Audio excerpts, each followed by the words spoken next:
the calf, saying that this is the God that brought us out of the land of Egypt. To the point where they moved the Lord to such anger. In fact, Brother Kashar, we might as well just hold that real quick, yeah? If you want to, you can finish that. Just after that, grab Exodus, the 32nd chapter, around the 10th verse. Because basically what the children of Israel did was that after the Lord had done split the waters, he basically led them through the waters to the Gulf of Suez. He took them through to the wilderness. They complained to Moses saying, yo, the Most High just wants us out here to die, because we're out here suffering. We ain't had the leeks or the limes or the lemons back in Egypt.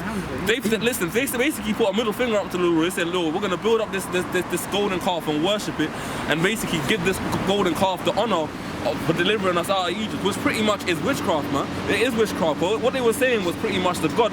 They were saying pretty much, they were going back into the spirits of Egypt. And if you know about Egypt, they had the Egyptian Book of the Dead. They worshipped Apis the bull, Nimrod, Semiramis, and Tammuz. In their culture was what Osiris, Isis, and Horus, man. They had the same gods of the ancient Babylonians, and Israel was following that to the T. Have you found that? That's what's going on today. Exodus the 32nd chapter. Hey, you mentioned that about they had Horus, and that's reincarnated today. Yeah. That's why the Lord said that about the soothsayers, because when they deal with the witchcraft, the music industry, they deal with Egyptian witchcraft, man. They deal with ancient witchcraft, which Esau knows, which goes back to the Babylonians, to the Egyptians. What does it say? And what did they do back then? They sacrificed children, they drank blood, they done homosexual acts, they done lesbian acts, they done all kind of shit that we see today happen back then. See, you can see pictures with the Egyptians with bald heads.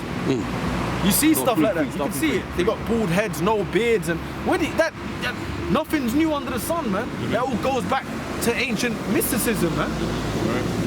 You know. So all of that was going on back then. So even Jake's getting deals ain't nothing new. They did it in the ancient world. You know. It's just like the information's been hidden.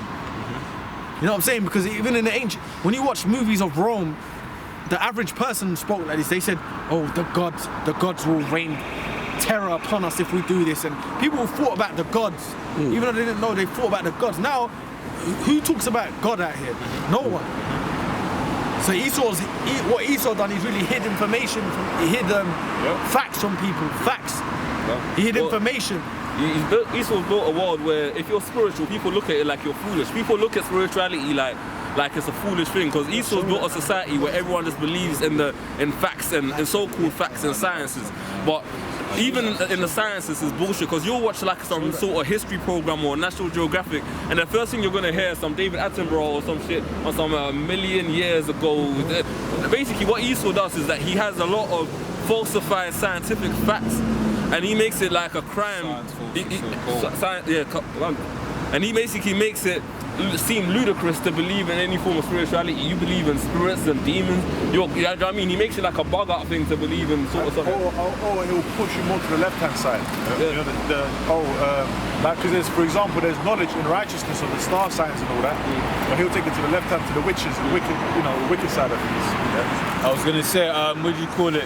But that's all once again part of this witchcraft. Right, that whole saying things in a certain way. I don't know whether you be hearing people discourse about what you call it, the scripture or whatever, but they'll be like, we all know that no one can walk on water. So then people who ain't strong in the faith, they'll be like, oh, maybe he didn't walk on water or whatever. No one among the Edomite nation can walk on water about Israel. Oh yeah, I've got that shrine up, man. That what do you call that music? Some more. But you know what they believe? Oh, go on. She's one of them new artists at the moment. Let's see the Still got an Exodus. Summer Walk. You see that? It says, I used to have such a beautiful altar. Almost time to create a new one, man. Yeah, and that shrine's probably to destroying men she's fucked with. And oh yeah, she looks like a nasty nigga woman, man. Yeah, that's probably a shrine against, whoever the cat's name is. You know what I'm saying? Putting judge demons on him. Yeah. And he's just in the world, you know what I'm saying? He's probably getting messed up, and they got power like that. They got little left-hand power, man. Well, music in itself is an influencer, like, because little left-hand and someone out there just can get taken by that. Got a piece of it, but grab that Exodus, because what we're gonna read is pretty much an account of what I was speaking about earlier when we came out of the land of Egypt, and then basically in Moses' absence, the children of Egypt basically pretty much said, "Fuck it, man. We're gonna worship at Apis the bull, man," which is what they built. Go on, we'll read it. This is Exodus chapter 2, I'm starting from 3. And all the people break off the golden earrings which were in their ears and brought them unto Aaron. So what you got there is like, if you know the story of when we left Egypt, one thing that we did is that we took a gold from the Egyptians. That was one of the things the Most High told us. He said, hey, you know, well, he said, spoil the Egyptians, man. Oh, so we got that, when we got risen up out of it. when we got risen up out of there, come. We're gonna spoil with Esau too. Come. But we see with the same gold We're that gonna get everything back you stole, mate. with the same gold that the Israelites took from the Egyptians, they ripped that off and then decided they were going to use that in their dedication. Go on. And he received them at their hand, and he fashioned it with a graving tools. After he had made it molten, calf, and they said, "This be thy gods, O Israel, which brought thee up out of the land of Egypt." So they basically put a middle finger up to the Lord and said, "No, like this is the God that brought us up out of the land of Egypt." And you know, like they even got Aaron into it. Well, Aaron built the temple. Aaron built the statue for them, and they gave all honor for delivering them out of the hands of the Egyptians to one of the gods of the Egyptians. Yeah, which just shows you the retardation of our people. I fucking got a golden calf. Which they made. Come on, man, and the Lord showed you miracles, man. Come on, man. Stubborn, bro. But that's the stubborn nature of Israel. Go on. And when Aaron saw it, he built an altar before it. The Lord delivered Jake through the sea. You know, he's bringing it out early. You probably had whales. Yeah. Like it was like an aquarium. Yeah. But you just walked like it was dry land, and you had whales on one side, sharks on the other, any kind of fish, man. You know, like you know when you go under the water, you just got Pitch black. See all kind of things, man. Yeah. So imagine the Most High where it was like a glass on each side, and you just walked. The Lord's gonna start doing that stuff again, man. That spooky stuff. Because right now everyone can be like, oh, it's global warming. It's this, it's that. But Lord's gonna do something, start doing stuff where you ain't gonna be able to deny it anymore, man. We've got what, Ezekiel 33, and then shall they know that a prophet hath been among them. Right, and you've also got Isaiah where it says, verily thou art a power that hideth thyself, man. Verily thou art a God that hides thyself. Right, because hey, the Lord, hey, we're telling these people the Lord did X, the Lord did Y. Right, the Lord could have it seen by all of these people right now. But what would that do? Right, it will make these this Lord right now is looking for faith upon the earth.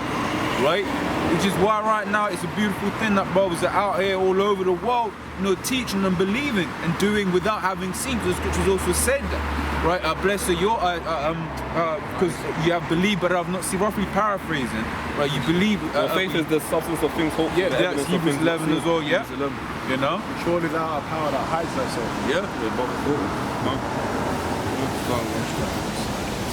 And when Aaron saw it, he built an altar before it, and Aaron made proclamation and said, "Tomorrow is a feast to the Lord."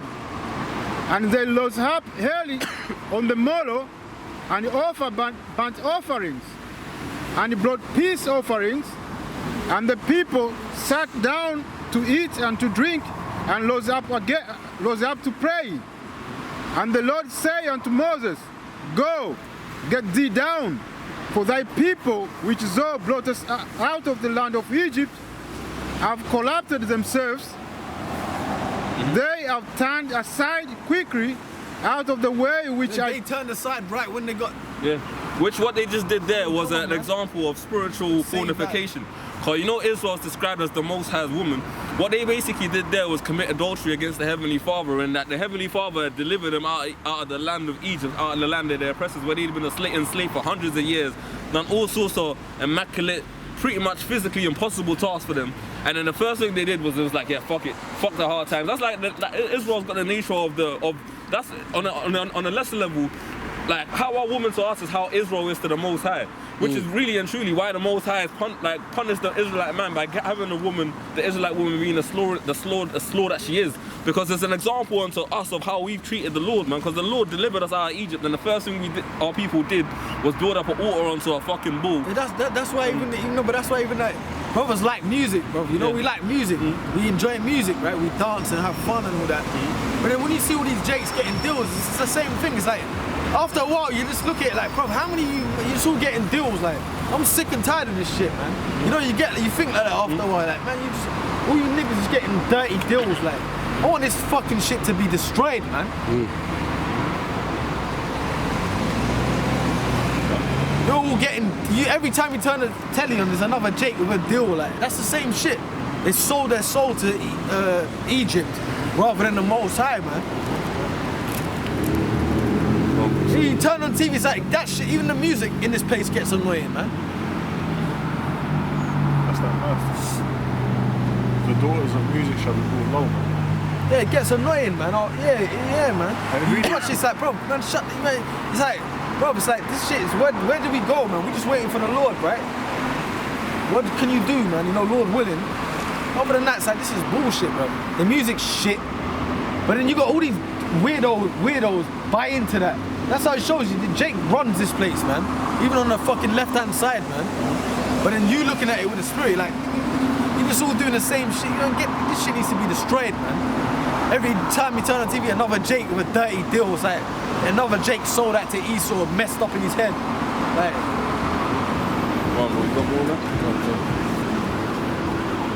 this is bullshit, man. So basically, the golden calf, man. So the Lord pretty much beckoned onto Moses, and he said, look at what your people are doing, man. After all I've done for them, they're basically they're committing sin against me. It's in the commandments, man. The first commandment, man, to have no other God but Yahweh, Hashem, Yahweh Shai, and already our people were fucking up. And that shows you as well why the Lord has to change us before we get into the kingdom.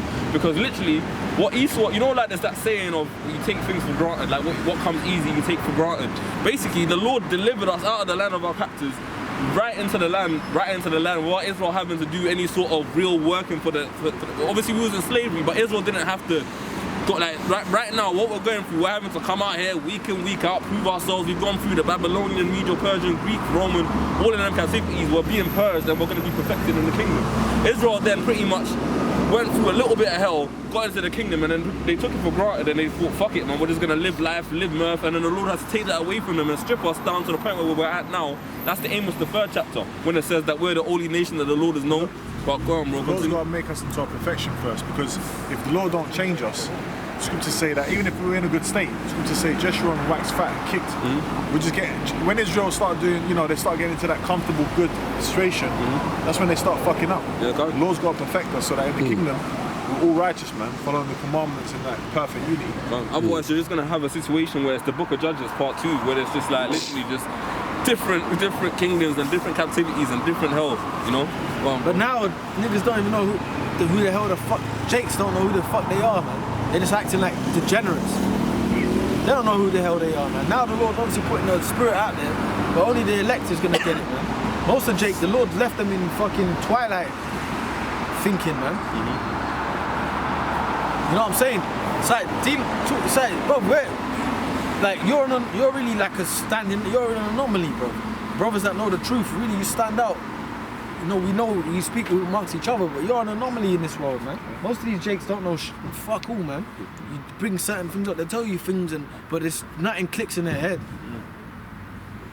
It's fucked up, bro. This is the worst we've ever been, bro. Their eyes are darkened, but if you try and talk to them, you can see the light shut off. You start talking about some, you know, carnal shit. You're like, yeah, rave, yeah, and all that. The eyes light up. Yeah. You know, the girls and all that. But as soon as you start talking about something spiritual, the guy's eyes will just start darkening, bro. And the haze, and then just a glaze will come over him, and then he'll even leave or change the subject, or you know, they can't handle it because it's too high powered, man. It's not for everyone, bro. That's right, man. Not for everyone. That's why the Lord's got his elect. Imagine that, man. Imagine the Most High's got everyone in the world believing Esau's the Most High, and you believe that, but then the truth is he ain't who you really are, right? But then most of the people are believing that Esau's Jesus. Like Edomites walking around, they're just Jesus, bro. That's how they're getting status like that, man. That's fucked up, man. Go on, bro. You got people, Jakes, walking around, you walking around thinking that the so-called white man is the Messiah. That's fucked up, man. See, remember that That's shooting? fucked up, man. Remember that shooting in America in that church? Where they had that devil go up in the church and everyone was looking at him like, you know, bowing down to him and all that. The Jakes. Yeah, the Jakes that were in the church, and then he started shooting up the church, man. But the scriptures that they were holding, if they actually read them, and the light was on them, it would have said what? Never trust thine enemy. They would have known who Esau was, man. Stupid Jakes, man.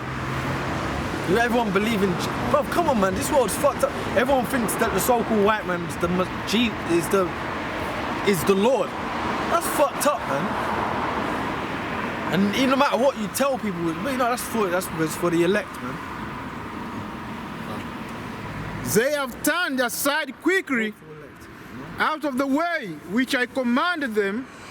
They have made them a molten calf and have worshipped it, and they have sacrificed their hands and said, this be thy gods, O Israel, which have brought thee up out of the land of Egypt.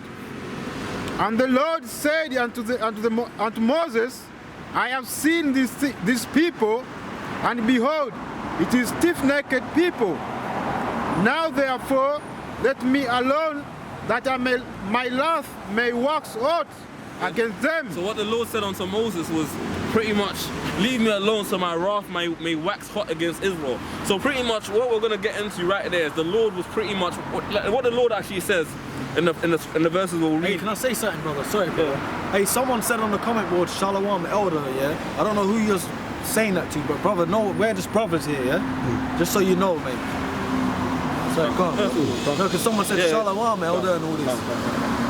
We're brothers all here. Read that again, bro. Now therefore let me alone, that my love may wax hot against them. So basically what the Lord was saying unto Moses was, leave me alone so that my wrath against Israel can wax hot against them. Pretty much meaning, what the Lord was saying there is that he was going to get ready to destroy the Israelites. And he actually said unto Moses in the verses to come, he said that he would restart the whole nation of Israel from the loins of Moses and destroy the whole nation of Israel. And then Moses besought the Lord and begged the Lord not to do it, and rekindle his anger. We'll get into it, go on. And that I may consume them, and I will make of thee a great nation.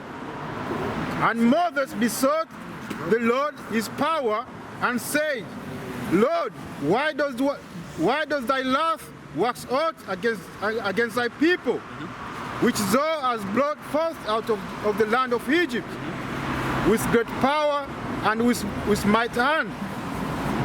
Wherefore should the Egyptian speak and say, for mischief did he bring them out to slay them in the mountain and to consume them from the face of the earth? So basically Moses pretty much besought the Lord and begged the Lord basically not to destroy the Israelites, saying that basically he was begging. Yeah? He was basically begging the Lord, saying, Lord, please don't destroy your people, man. Remember your covenant with Abraham, Isaac and Jacob, because the Egyptians will mock it and say that pretty much you led the Israelites out into the wilderness just to destroy them, man. Pretty much, basically, Moses was saying to the Lord, have mercy for the promises that you had unto Abraham, Isaac and Jacob. But at that moment, the Lord was actually ready to destroy and slay the entire nation of Israel and restart things from Moses, which goes to show you that the Heavenly Father is nothing to be played with, man. Turn from thy fierce love and repent of this evil against thy people. Remember Abraham, Isaac, and Israel, thy servants, to whom thou swearest by thine own self, and saidst unto them, I will multiply your seed as the stars of heaven, and all this land that I have spoken of will I give unto your seed, and they shall inherit it forever. And the Lord repented of the evil which he thought to do unto his people. And Moses turned and went down from the mountain from the mount, and the 2 tables of the testimony were in his hand. The tables were written on both their sides, on the one side and on the other side, and on the other were they written. And the table were the work of Most High, and the lighting was the lighting of Most High, graven upon the tables. That's talking about when Moses came down with the laws. But the basically, that's it on that. If you've got another piece, if you can get that. But the whole principle of the story is that the Heavenly Father was going to destroy the Israelites, man. The Heavenly Father was actually going to kill off the whole nation of Israel, man. That's why you got to understand that the 2/3, when it talks about Exodus 9 and 4, it's like Ezekiel 9 and 4, about the mark of exemption and the rest of Israel basically being slayed by the angel. That's not a joke. The Heavenly Father is actually going to send the spirit of death. It talks about the teeth of wild beasts and death and famine, all created to basically appease the wrath of the Heavenly Father that made them. The Heavenly Father is going to basically pretty much, man, destroy the earth on such a level, people are going to question whether he was angry at nature itself or the trees or the rivers. You know, so Ezekiel 9 and 4. Yeah, real Bible. Because the Heavenly Father is going to set a mark of exemption upon the Israelites that believe, man. But upon the rest of the nation, he's going to sanction death. Because what people fail to understand, people don't even understand the basic fact that when you read the Bible, if you read the Bible with understanding, the Heavenly Father's kill record is a lot higher than Satan's. There's no one that's killed more people than the Heavenly Father. No one. The Heavenly Father has actually killed. Because another thing people don't understand is that there's a difference between killing and murder in the scriptures. Because there are certain laws that are punishable by death. You're allowed to kill in the scriptures. You want to say? I was going to say, the issues of death belong to the Heavenly Father. There's not one death that's ever been recorded in history in the known universe that wasn't sanctioned by Yahweh Shemashai. On that point, we might as well grab Deuteronomy 32, That's it. 39. This is Deuteronomy 32, verse 39. See now, but I, even I, am He, and there is no God with me. I kill, and I make alive. I wound, and I heal. Neither is there any that can deliver out of my hand. If you grab Job, the 2nd chapter as well, when Job said, Satan said he'd been going to and fro on the earth, because pretty much the Heavenly Father, what you gotta understand, look, think back on the accounts of ancient Egypt where Moses, number one, Moses actually was unconfident. He didn't even really want to go and deal with Pharaoh, but the Heavenly Father said, go and I'll put the words that I've put within you in your mouth. And you got the account where Pharaoh sent his soothsayers to Moses, and you know they would have been perfected in the witchcraft. They would have probably been doing it from generation to generation. They threw their sticks in Egypt, and they threw their sticks on the floor and they turned into serpents. That shit really happened. Esau Edom will have you believe that's just a fairy tale, but it really did happen, man. But Esau, you know, like Edomites, they go to like Haiti to get they go Haiti to like learn from Jakes, like because Juju, they go to Haiti to learn from Jakes, man. So come on, that shows you Jake can perfect that, man. You know? So you know Jakes can get into it. Jakes can, you got, you know, them judge priests in Haiti, they can make you be a millionaire tomorrow in witchcraft. Yeah, they got them little left-hand powers, man. Well, there's an account of that. The woman in Acts, you know, the woman that brought her master's much gain by soothsaying, and then basically what happened is I forget who it was. It was either Paul, Peter. I have to read the account again. Paul. Was it in the same kind of talking about? He was getting pissed off. Yeah, kind of cool. And he rebuked the spirit, man, and cast the spirit off. You know what I mean? Because what you gotta understand is that the Heavenly Father's power is greater. Because the Heavenly Father created the left-hand side, man. But I have a perfect example of that. Egypt, because we were talking about Egypt, right? When Moses went up against the Pharaoh's. Yeah, that's what we were saying. We went into it. No, we were speaking on it just now. When they threw the sticks on the ground and they turned into serpents, and then Moses, the serpent, was greater. It was two, I believe, against one. Two against one, and his serpent swallowed up both of them, and it turned back into a staff in his hand. Which goes to show you that the Most High. Hey, look at Solomon, for example, who in the reincarnation, who have an heir to hair, you know, was Yahweh Shai. And if you read the actual accounts of Solomon, it tells you that he was perfected. He basically learned the dark arts, he learned folly, which basically meant that he learned the elements of the left and the right, which is why in Freemasonry today, one of the things they study is Solomon. They study the Bible and they study Solomon, man, because they know all about that within the scriptures. You want to come in with something? Yeah, because we were talking about Egypt, right? And when you look in Egypt, when Moses was doing miracles by the power of Yahweh Shemashai, there were certain miracles that the chiefs of the Pharaoh couldn't do. You know what I'm saying? Especially at the 10 plagues. They were trying to do it like with all their pots and all powders and shit like that. And their witchcraft, they couldn't do it. Yeah. See, so there's a certain limit to that wickedness that they can do. You know what I'm saying? Yeah. Look at the Babylonian kingdom with Nebuchadnezzar. Like Nebuchadnezzar had loads of soothsayers, man. And when he had that dream of the statue, he brought in all of the wise men, and none of them could depict to him what the statue represented. Also, his descendant Belshazzar with a writing on the wall. None of them, the wise men of their nations could depict what those things meant. But who did they call an Israelite, man? Daniel. And the thing that he asked for was a very hard thing. Yeah. He didn't just tell him, look, this is my dream and interpret it. Because any old Tom, Dick and Harry can give his interpretation of that dream. He said, look, you're going to tell me the dream I had, and then you're going to interpret it. That's Crazy. When you said how was shy with Solomon, yeah? In the scriptures, is that a spiritual thing or is that lined up in the scripture? It's in the scripture. You can get in Matthew, the first chapter is one. You can also get Someone sit down, my right hand. my right hand, and he says, you know when the Lord said, if you transgress, you shall be beaten with your Stripes of men. Samuel. Even the title. Second Samuel. Yes. Like I said, If it's Second Samuel 7:9, I believe. Google it. yeah. Where we going to it? 14 something, isn't it? Yeah, 14. Let's get that, man. Let's get that. We've also got the Matthew first chapter. Because what you gotta understand is, first and foremost, yeah, when you read, in fact, hold on, let me grab this real quick.